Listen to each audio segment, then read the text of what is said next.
하나님의 말씀은 에베소서 6장 1절부터 3절 말씀을 제가 우리 다 같이 한 목소리로 같이 읽어보시겠어요? 에베소서 6장 1절로 3절 말씀을 다 같이 한 목소리로 한번 읽어보겠습니다.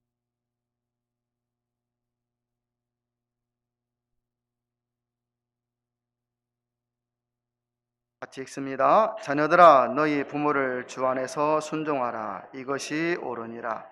내 아버지와 어머니를 공경하라. 이것이 약속 있는 첫 계명이니 이는 내가 잘되고 땅에서 장수하리라. 아멘. 주일로 지냅니다. 이날이 되면 죄송한 마음뿐입니다. 지나가 보니 자녀로서 최선을 다했는가 한번 생각해 봅니다. 살아계실 때는 귀한 줄을 잘 몰랐습니다. 살아계실 때는 소중한 줄을 잘 몰랐습니다. 그런데 이제 좀 효도 좀 해보려고 하는데 이제는 안 계신 겁니다. 여러분들은 어떤 마음이십니까?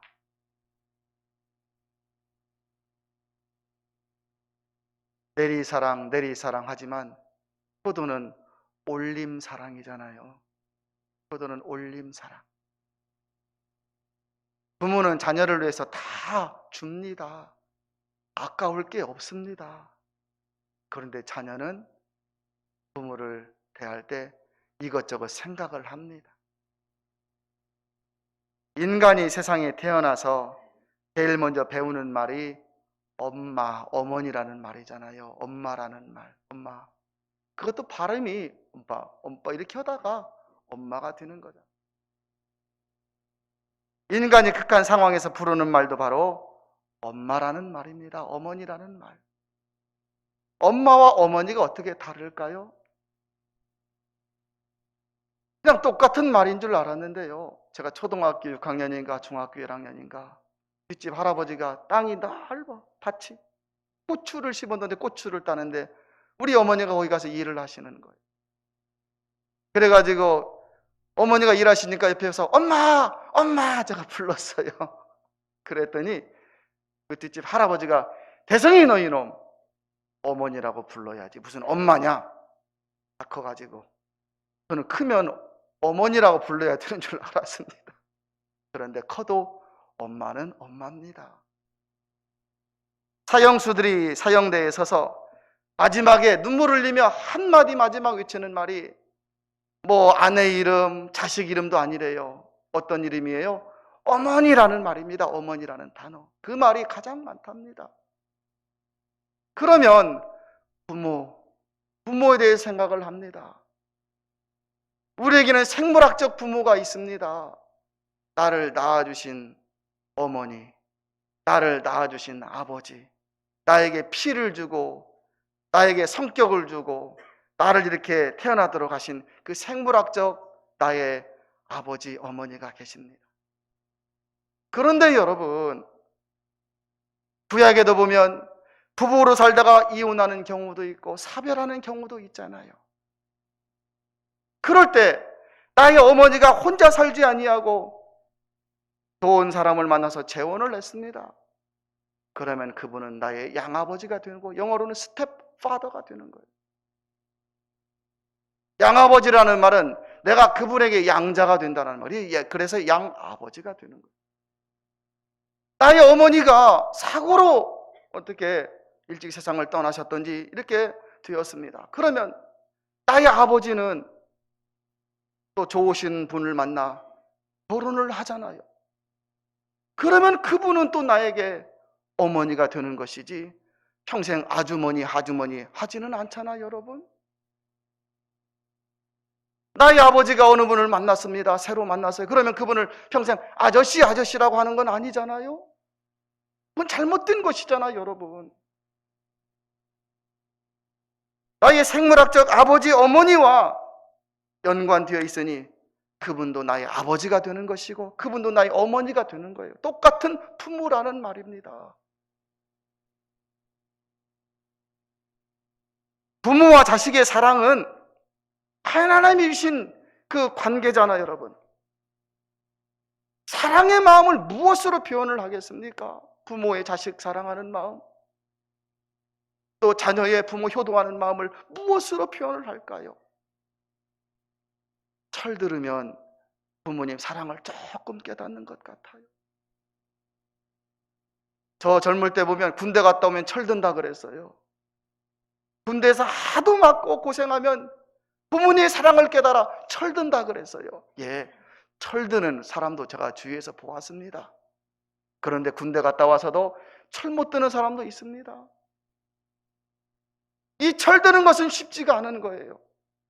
그런데 내가 또 부모가 되어보니, 내가 자식을 키워보니, 우리 아버지 어머니는 우리보다 더 어려운 상황에서 우리를 키웠을 건데 그 사랑이 정말 새록새록, 어떻게 하면 부모에게 좀 효도를 해볼까 좀 해보려고 하는데 이제 안 계시는 거예요.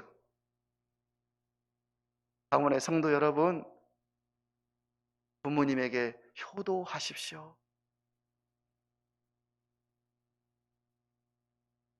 부인 입장에서는 남편의 부모님, 또 남편 입장에서는 아내의 또 부모님, 다 똑같은 부모님. 어떤 모양으로든지 여러분, 이건 다른 것으로 표현할 수 없고 부모님이잖아요, 여러분. 가문의 성도 여러분, 자식을 사랑하는 것 반절만큼이라도 부모님에게 효도하며 지낼 수 있기를 축복합니다. 이 세상이 아무리 무정하고 삭막해도 부모의 자식 사랑은 하나님이 주신 가장 감동적인 마음. 미국의 웨스트 버지니아주에 웹스터라고 하는 작은 도시가 있는데요, 안나 자비스라고 하는 그런 여인이 있습니다. 어머니와 단둘이서 살았습니다. 아버지를 여의고. 그런데 이 엄마는 이 안나 자비스라고 하는 이 딸 하나를 바라보고 재혼하지 않고 혼자 사는 거예요. 온갖 사랑을 쏟고 정성을 쏟아 이 안나 자비스, 이 여인을 키웠습니다. 그런 어머니가 세상을 떠나자 어머니가 살아계실 때 받은 사랑이 얼마나 귀한 줄 깨닫기 시작하는 거예요. 효도하지 못한 것이 아쉬웠습니다. 그러던 어느 날 친구의 파티에 초대를 받아 가게 되었는데 항상 어머니에게 효도하지 못하는 것이 마음에 걸려. 그래서 이 가슴에 하얀 카네이션을 달고 그 파티에 참여를 했어요. 그러면서 사람들에게 부모님을 기억하고 부모님의 사랑을 기념하기 위해서 어머니의 날을 제정하려고 어머니가 물려준 기금을 중심으로 작은 모임을 만들고 국가에다가 어머니의 날을 제정해달라고 계속해서 청원을 했습니다. 7년째 청원을 하니 국가에서 받아주었는데, 그때 미국 28대 윌슨 대통령은 어머니 날을 제정을 선포합니다. 그리고 미국 의회는 1914년 5월 둘째 주일을 이 어머니 날로 제정을 합니다. 그때부터 사람들은 어머니의 가슴에 붉은 이 카네이션을 달아주고, 어머니들에게 붉은 카네이션을 달아주고, 돌아가신 어머니가 계시다면 흰 카네이션을 달았어요. 자신에게는 흰 카네이션을 달았다라는 말이에요. 우리나라는 1956년 국무회의에서 5월 8일을 어머니 날로 정하였고, 그러면 아버지는 또 아버지 날 정해야 되잖아요. 그래서 어버이날, 1973년부터는 어머니, 아버지를 합쳐서 어버이날로 제정하여 지금까지 이어오고 있습니다. 성경은 여러분, 부모와 자식 간의 관계를 아주 엄하게 다루고 있습니다. 신명기 17장 16절에 보면 부모를 경홀히 여기는 자는 저주를 받을 것이라 그러는 거예요. 저주가 무엇인지 아시잖아요.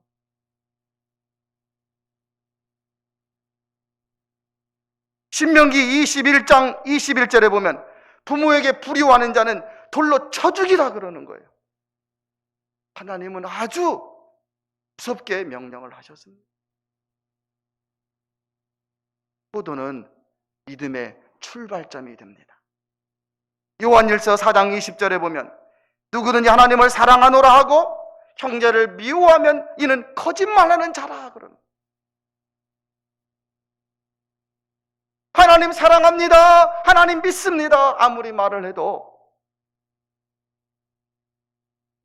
형제는 다 들어가는 거잖아요. 부모, 형제, 이웃 다 들어가는 거잖아요. 미워하면 이는 거짓말하는 자라.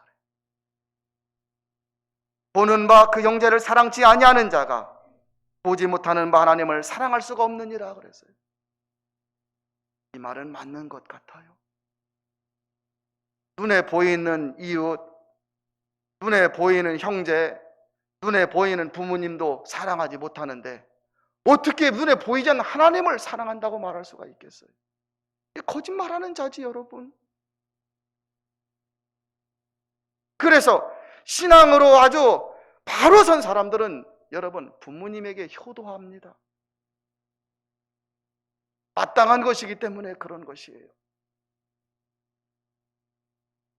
내가 눈에 보이지 않는 하나님을 사랑한다면 눈에 보이는 내 형제, 내 부모님을 사랑할 수 있어야 하고, 특히 10계명, 5계명은 너희 부모를 공경하라 그렇게 명령하고 있지 않습니까?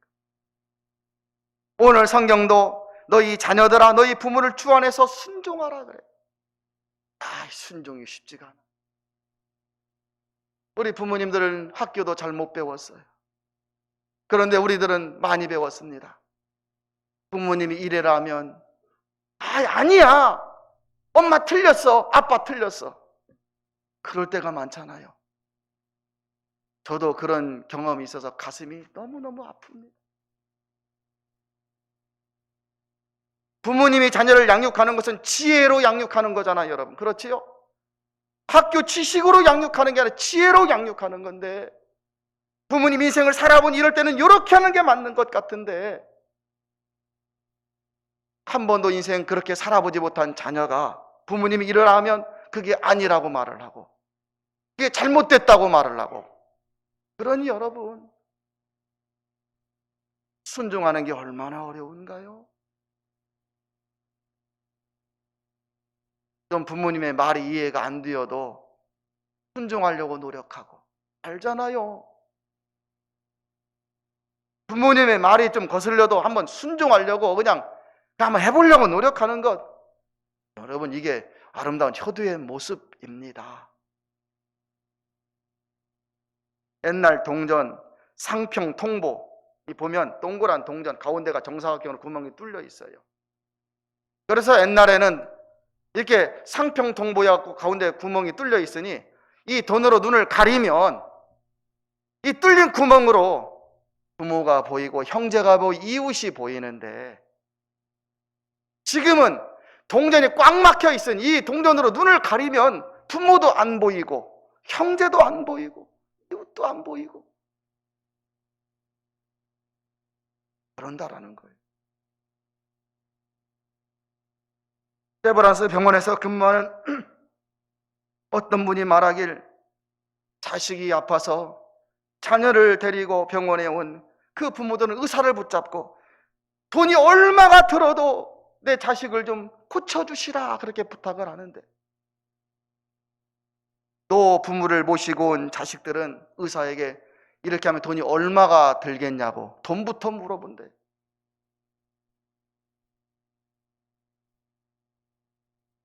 내가 어떤 상황 속에 있어도 불효는 정당화될 수 없는 것이 성경의 가르침입니다.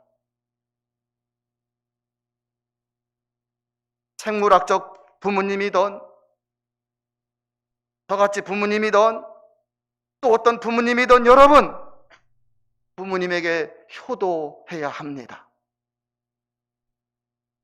하나님에게 있어서 부모님을 공경하지 않아도 될 만한 구실은 하나도 없습니다.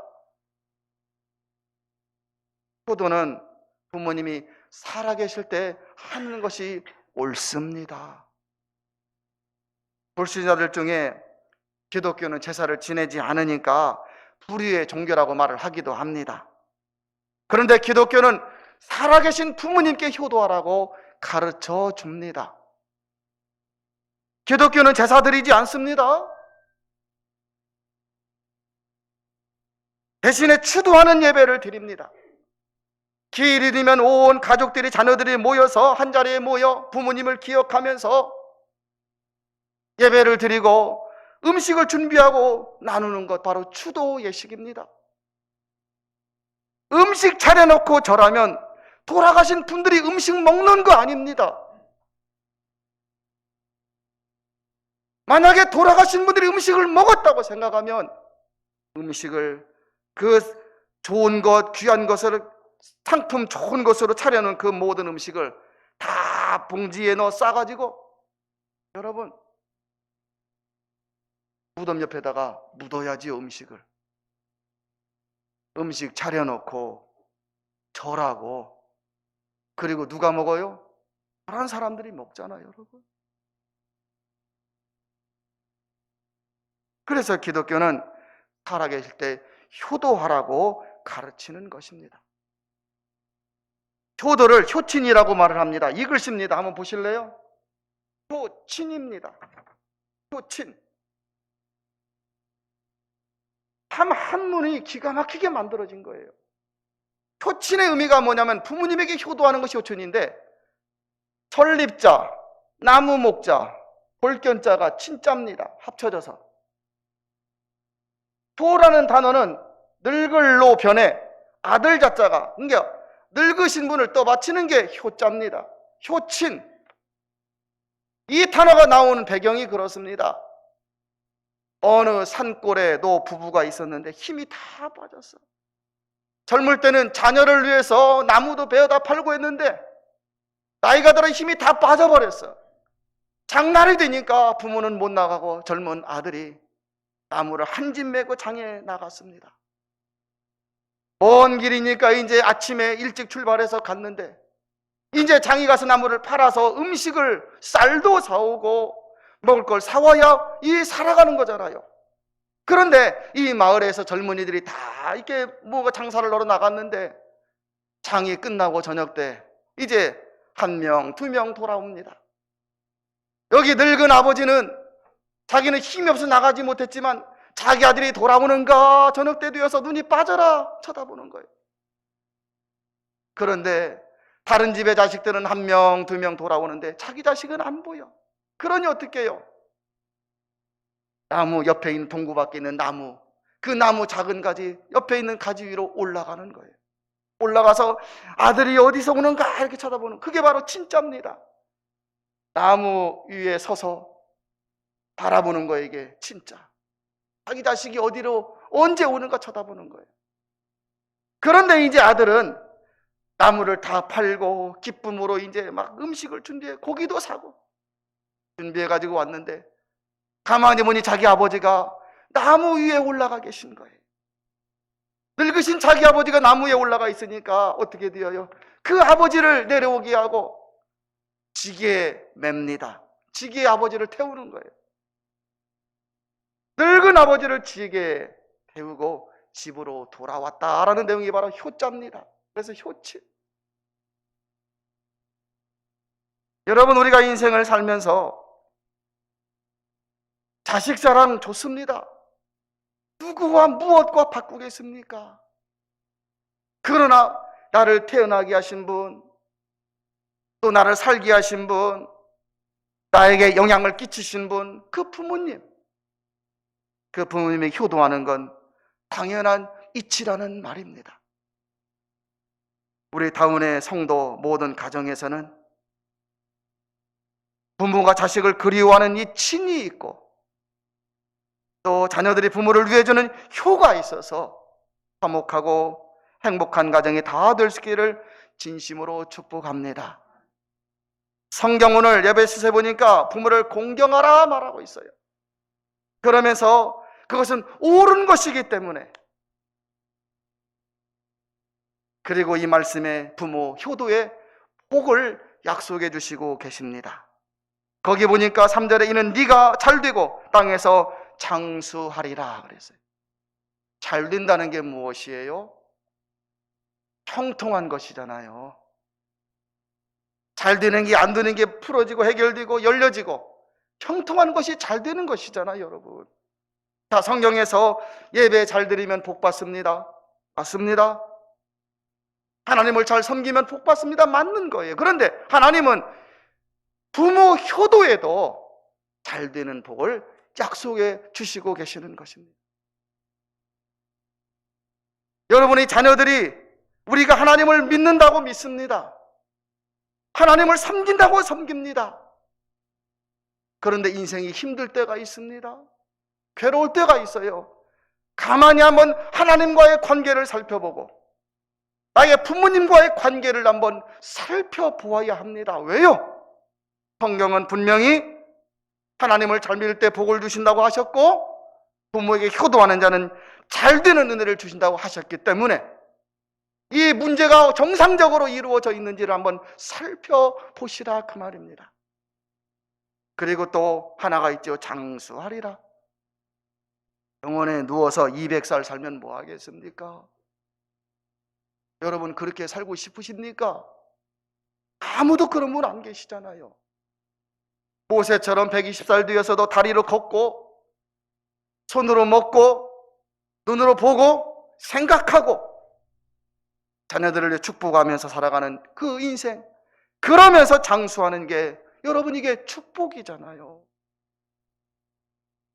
아브라함이 그랬고 야곱이 그랬어요. 다 그랬어요. 하나님은 부모에게 순종하고 효도하는 자녀를 축복하셔서 잘 되게 하시고 형통케 하시고 장수의 복을 주시는 하나님이십니다. 우리 다운교회는 몇 대가 같이 이렇게 신앙생활하는 그런 교회이기도 합니다. 우리 다운교회는 효도에 소문난 교회가 되면 참 좋겠습니다. 저 사람을 바라볼 때 부모님을 잘 섬긴다고, 아 이런 분이 우리 다운교회에 있다라고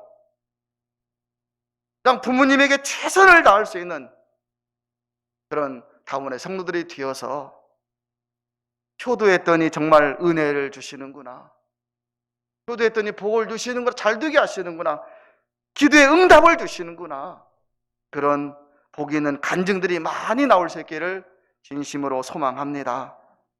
사랑하는 다운교회 성도 여러분, 어버이 주일을 맞이하여 부모님을 기억하십시오. 세상을 떠난 부모님이면 부모님의 유지를 받들어 좋은 부모 되려고 열심히 노력하시고, 아직 부모님이 살아계시면 연락을 하시고 부모님에게 효도하며 살려고 노력해 보십시오. 효도는 끝도 없는 것 같아요. 어떻게 해야 최선을 다한 것인지 끝도 없습니다. 그러나 하나, 부모님에게 자주 연락을 하시고 또 같이 사시는 분들이 계시잖아요.